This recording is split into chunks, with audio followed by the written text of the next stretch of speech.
दशराज्ञा या दशराजन युद्ध के बारे में आपने सुना ही होगा, जो 10 आर्य राजा और आर्य राजा सुदास के बीच हुआ था। कहा जाता है कि ऋषि विश्वामित्र जो यहाँ की लोकल ट्राइब, जो कोल ट्राइब थी, उसको असिस्ट करते थे। उनके साथ जो है 10 आर्य राजा मिल जाएंगे, जो एक अपना ऑर्गेनाइजेशन बनाएंगे और बाद में वही जो आर्य राजा थे उनकी पॉलिसी के खिलाफ मोर्चा खोल देंगे, जिस कारण दशराजन का युद्ध हुआ था। अब इस युद्ध के पीछे एक कहानी और बताई जाती है कि विश्वामित्र और वशिष्ठ के बीच का जो डिस्प्यूट था वो भी इस युद्ध का कारण बना। आखिरकार ये युद्ध का डिस्प्यूट क्या था?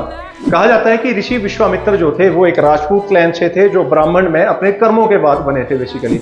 और ऋषि वशिष्ठ जो लिनेजली देखा जाए तो वो क्या थे, एक ब्राह्मण कुल से संबंधित थे। तो कहीं ना कहीं विश्वामित्र का एक ब्राह्मण बनना जो है उसका वो खंडन करते आ रहे थे। एक समय ऋषि वशिष्ठ जो थे वो गहन तपस्या में बैठे हुए थे और उनकी 21 संतानों को कुल्लू वाले क्षेत्र में काल निष्पाद करके एक राक्षस था वो खा जाएगा। और ऋषि वशिष्ठ सोचेंगे कि उन 21 संतानों का वध जो है ऋषि विश्वामित्र ने किया है, जिसकी वजह से ये युद्ध प्रारंभ हुआ। जब बाद में ये डिस्प्यूट रिजॉल्व हुआ था तो आपस में सहमति बनी और यहाँ की जो चौथी ट्राइब थी उसको भी वर्ण व्यवस्था में जगह मिली। इंपॉर्टेंट एक और चीज बात है यहाँ पे, जब ऋषि वशिष्ठ को पता लगेगा कि उनकी 21 संतानों को कोई खा गया है या ऋषि विश्वामित्र ने मार दिया है, तो वो उस अज्ञान के बंधन में आके व्यास नदी में छलांग लगा देंगे।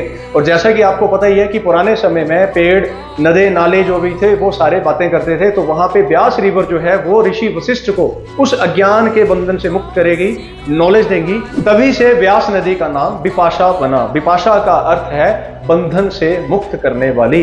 अगले वीडियो में हम श्री राम और उनके पिता दशरथ का हिमाचल से संदर्भ देखेंगे। जुड़े रहिए। जय गुरुदेव।